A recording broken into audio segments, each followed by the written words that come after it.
Communication আমাদের মধ্যে develop করলো না রাশিয়ান না ইংলিশ না বাংলা, এটা একটা ফিল্মি ল্যাঙ্গুয়েজ। এবং সবাই যখন একটা জিনিসে বিশ্বাস করে যে এই দম সিনেমাটা আসলে হয়ে উঠতে হবে।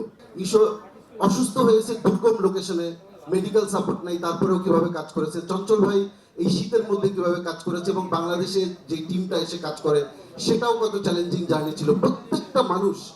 এবং স্পেশালি আমরা জানেন যে আপনাদের কাছ থেকে দোয়া নিয়ে গিয়েছিলাম প্রেস কনফারেন্স থেকে কাজাকিস্তানের এত টাফ লোকেশনে, টাফ ওয়েদারে, -7 -8 এরকম টেম্পারেচারে কাজ করা, বেশিরভাগ বিদেশি টেকনিশিয়ানের সাথে কাজ করা, ল্যাঙ্গুয়েজ ব্যারিয়ার, স্পেশালি আমাদের টেকনিশিয়ানদের 90% ছিল রাশিয়ান ল্যাঙ্গুয়েজে কথা বলে, 2-3 জন ইংলিশ জানতো।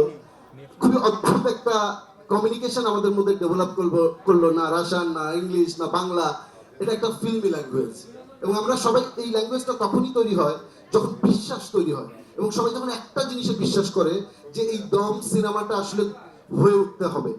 এবং আমাদের ডিওপিআই মিখাইল থেকে শুরু করে গাফার, আইনুর, আমাদের এডি টিম, আমাদের প্রত্যেকটা এইচওডি এবং প্রত্যেকটা ক্রু কি অমাশয়িক পরিশ্রম করে এই কাজটা যে করেছে, এই গল্প এত অল্প পরিসরে বলা যাবে না।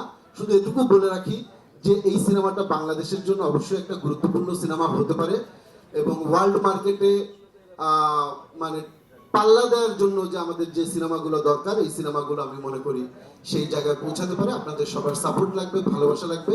আমি প্রত্যেকের প্রতি কৃতজ্ঞ এবং সবার প্রতি আমার ভালোবাসা।